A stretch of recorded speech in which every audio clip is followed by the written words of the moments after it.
7. Informasi dan dampak publikasinya. Apa itu informasi? Informasi. Kata informasi berasal dari kota Prancis kuno information tahun 1387 yang diambil dari bahasa Latin informationem yang berarti garis besar, konsep, ide. Informasi merupakan kata benda dari informer yang berarti aktivitas dalam pengetahuan yang dikomunikasikan. Banyak orang yang menggunakan istilah era informasi, masyarakat informasi, dan teknologi informasi dalam bidang ilmu informasi dan komputer yang sering disorot. Namun, kata informasi yang sering dipakai tanpa pertimbangan yang cermat mengenai berbagai arti yang dimilikinya.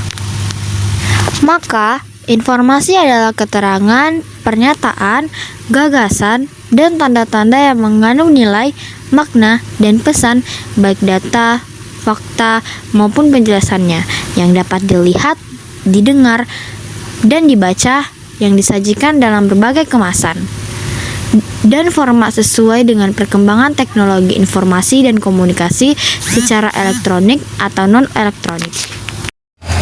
Ciri-ciri informasi. 1. Dapat dilihat, didengar, dan dibaca disajikan dalam berbagai kemasan dan format. Dapat disampaikan melalui berbagai jenis komunikasi seperti tertulis, lisan, visual, dan audio. 3.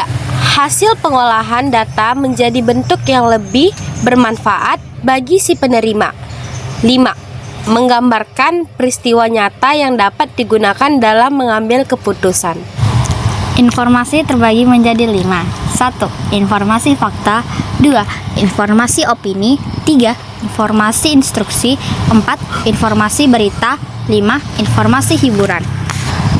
1. Informasi fakta adalah informasi yang menggambarkan kenyataan yang terjadi dan dapat dibuktikan kebenarannya. Fakta bersifat objektif dan tidak memihak. Ciri-ciri fakta berdasarkan bukti dan data yang akurat, tidak bergantung pada interpretasi personal, dapat diverifikasi kebenarannya, menggambarkan kenyataan yang sebenarnya, bersifat objektif dan tidak memihak.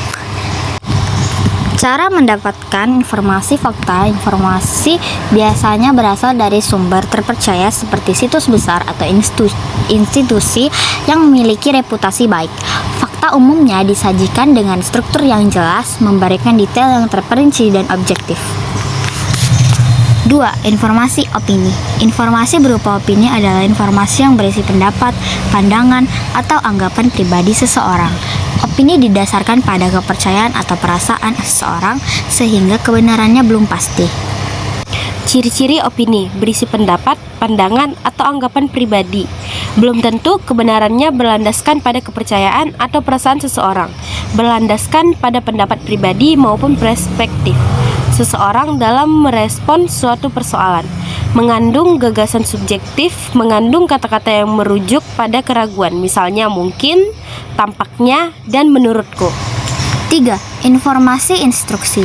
Informasi berupa instruksi adalah informasi yang berupa petunjuk atau arahan untuk melakukan suatu tugas atau prosedur. 4. Informasi berita. Informasi berupa berita adalah informasi yang baru, aktual, dan faktual mengenai suatu peristiwa atau kejadian. Berita disampaikan kepada publik melalui berbagai media seperti surat kabar, televisi, radio, situs web berita, dan media sosial. 5.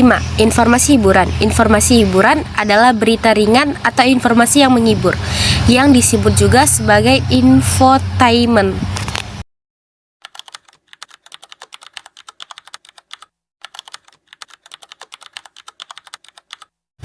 Dampak positif dari informasi. 1. Meningkatkan kepercayaan masyarakat terhadap pemerintah. 2. Meningkatkan partisipasi masyarakat. 3. Membantu masyarakat menerima informasi yang benar dan relevan. 4. Membantu masyarakat tidak berpengaruh oleh rumor atau berita palsu. 5. Membantu masyarakat lebih tenang. 6. Membantu meningkatkan stabilitas ekonomi. 7. Memperluas aksesibilitas hasil penelitian.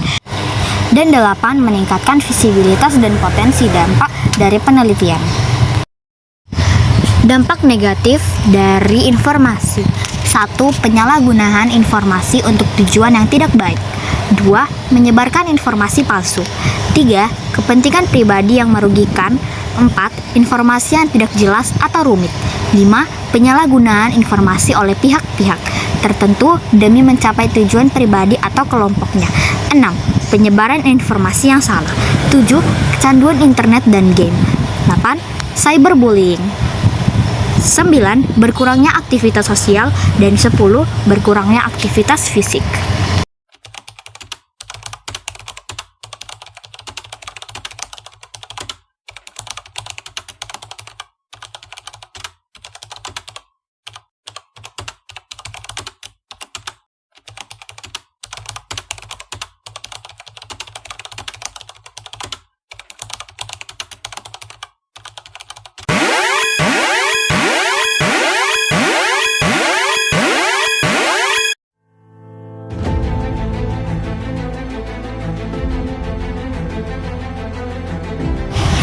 Provinsi Kalimantan Timur mengalami kebakaran hutan dan lahan.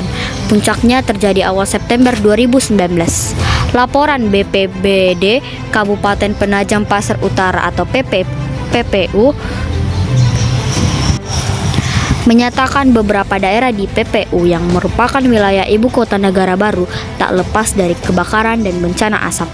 Titik lokasi di Nenang, Gunung Seteleng, dan Lawe-Lawe. Kabupaten Kutai Kartanegara yang juga wilayah ibu kota baru Indonesia tak luput dilanda kebakaran, terutama di Samboja, khususnya di Tahura Bukit Soeharto yang memiliki kawasan hutan cukup besar. Berdasarkan data Sipongi, Karhutla Monitoring System, Kementerian Lingkungan Hidup dan Kehutanan, luas kebakaran dan lahan di Kalimantan Timur pada 2019 mencapai 6.715 hektar.